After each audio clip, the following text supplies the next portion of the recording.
I suspect my pregnant wife may have had an affair with her coworker. Am I the asshole for asking for a paternity test now? You know that feeling when you think you've got everything figured out. Like, life's this perfectly wrapped package with a big shiny bow on top. Yeah, that was me. Emily Thurieta, married to David for 12 years, living what everyone called the dream. Big house in the suburbs. Great jobs. Zero drama. Between us, it was boring. Like, really boring. David travels constantly, 40 weeks a year some years, and while the money's insane, the loneliness, it's a slow creep. You don't notice it at first. Then suddenly you're talking to the dog more than your husband. That's where Matt comes in. Matt's, my coworker. We've worked together 7 years. He's sharp, funny, actually sees me. David sees the version of me that fits into his perfect life script when he's home for 48 hours between flights. Matt and I clicked instantly. Same dark humor, same drive at work. His wife, Lisa, sweet, but honestly, a bit basic. We'd all hang out sometimes, dinner, drinks, but Matt and I, we had this thing, this energy. David never noticed. Why would he? He was busy racking up airline miles. When I got pregnant after 2 years of trying, David was ecstatic. Me, I was happy, sure, but also terrified. This baby would tie me to this quiet, predictable life forever. Matt was the first person I told at work, even before David got home from his trip. He hugged me, a real, proper hug that lasted a second too long. I felt alive, seen. That should have been my warning sign, right? But I pushed it down. Pregnant hormones, stress, whatever. David was away when the back pain started bad.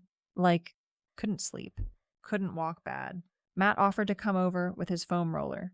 He's super into fitness. I almost said no, but the pain was blinding, and David was unreachable in some time zone. So Matt came over, we ordered pizza, talked shop, laughed about our clueless bosses. Then he insisted on helping with the pain. I lay on the living room floor, and he sat behind me, rolling that thing over my hips and lower back.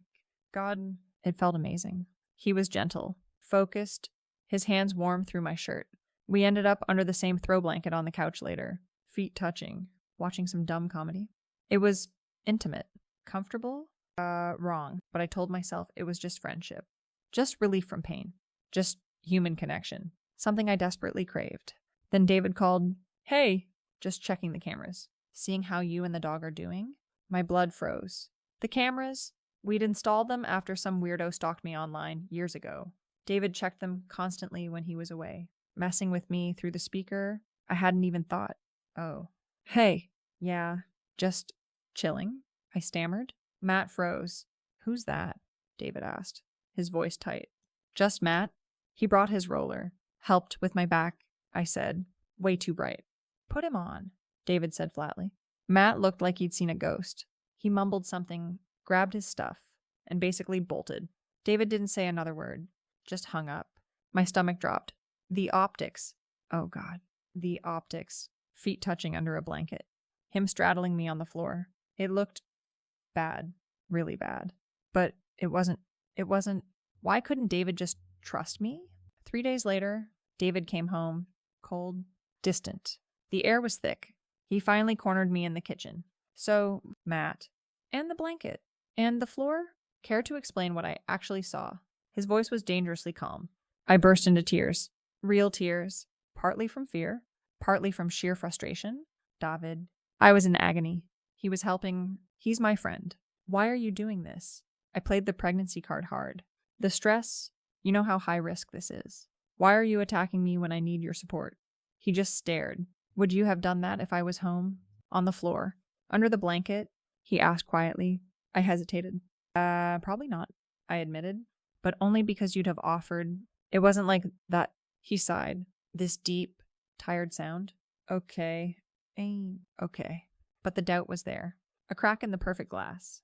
Then came the bombshell. A week later, over a tense dinner. He dropped it. I need to know. Emily, if this baby, is it mine? The world stopped. My fork clattered onto the plate. What? David. How dare you? I shrieked. Genuine fury mixing with terror. After 12 years, after everything we've been through to get here, you think I'd cheat? That I'd get pregnant by someone else? He looked wrecked, but determined.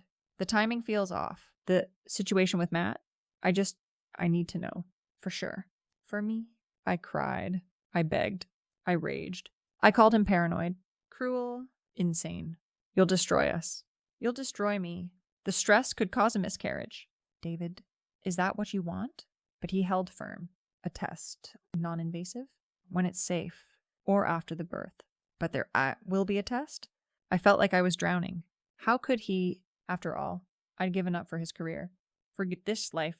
How could he throw this in my face? The next months were hell. David was polite. Distant. A stranger sharing my house. Matt kept his distance at work, shooting me worried looks. Lisa asked once if everything was okay. David had been weird when they bumped into each other. I lied through my teeth. Oh, just pregnancy hormones. David's being super protective. Inside, I seethed. This was all David's fault. His suspicion, his constant travel, his inability to just trust me. I was the victim here.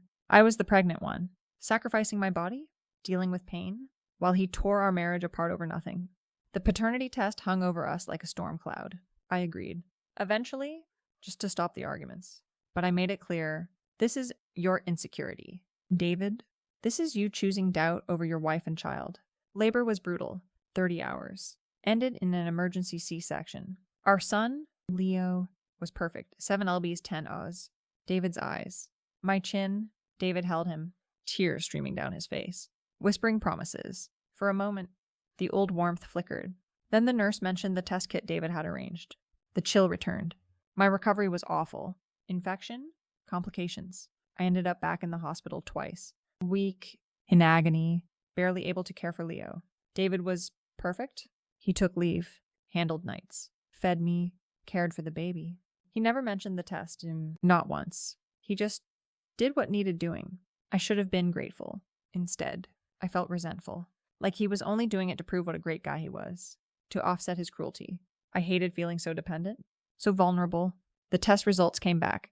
99% David's. He showed me the paper. His face unreadable. Okay. He said, okay. That was it. No grand apology. No groveling. Just acceptance. And then he moved on. He focused on Leo. On work. On building this new life.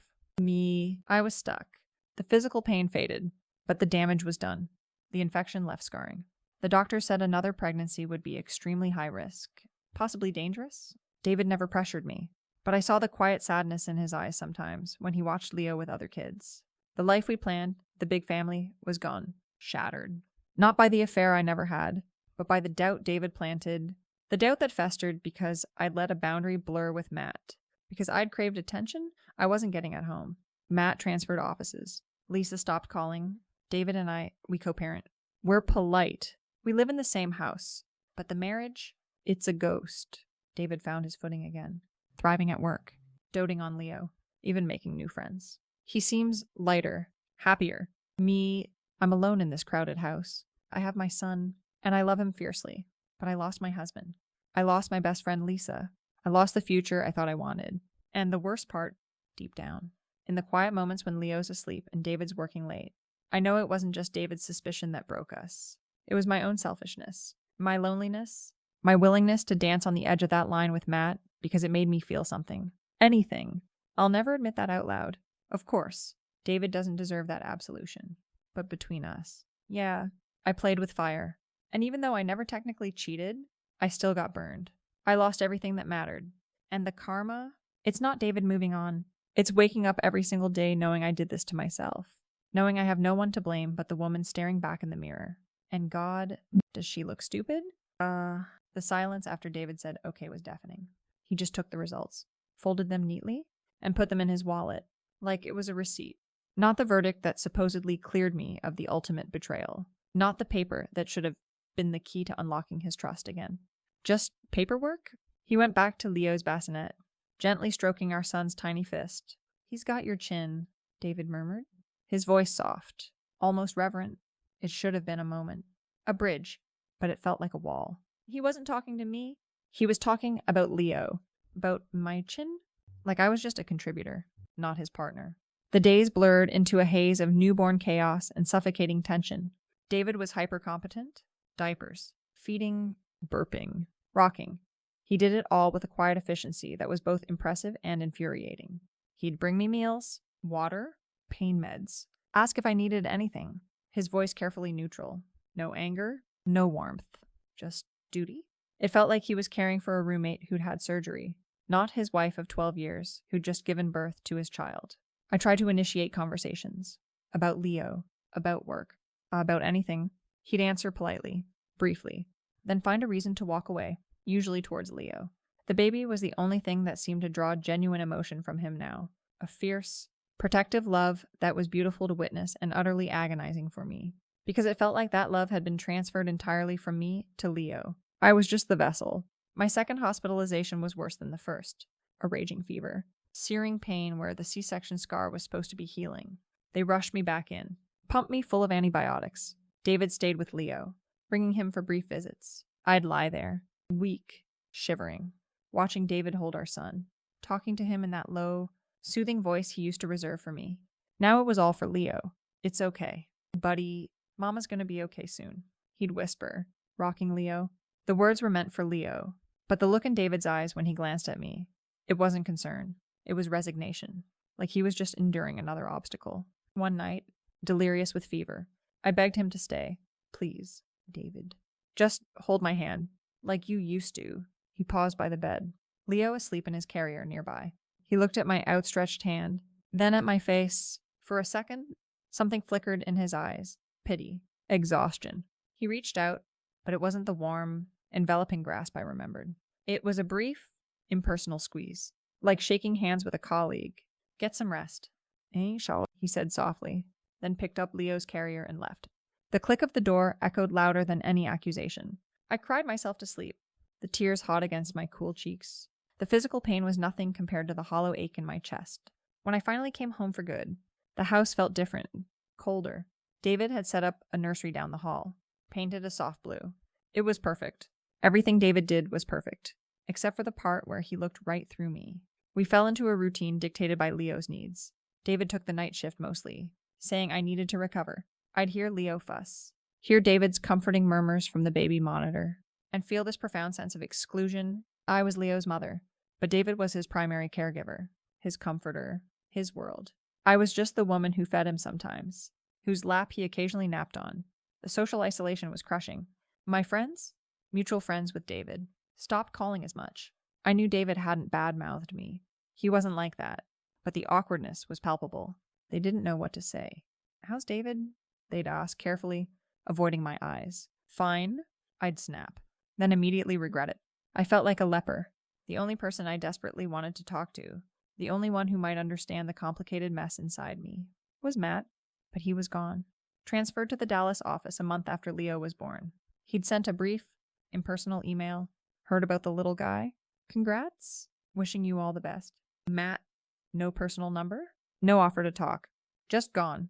Like he'd wipe me from his life. Which, between us, stung more than it should have. He was my friend.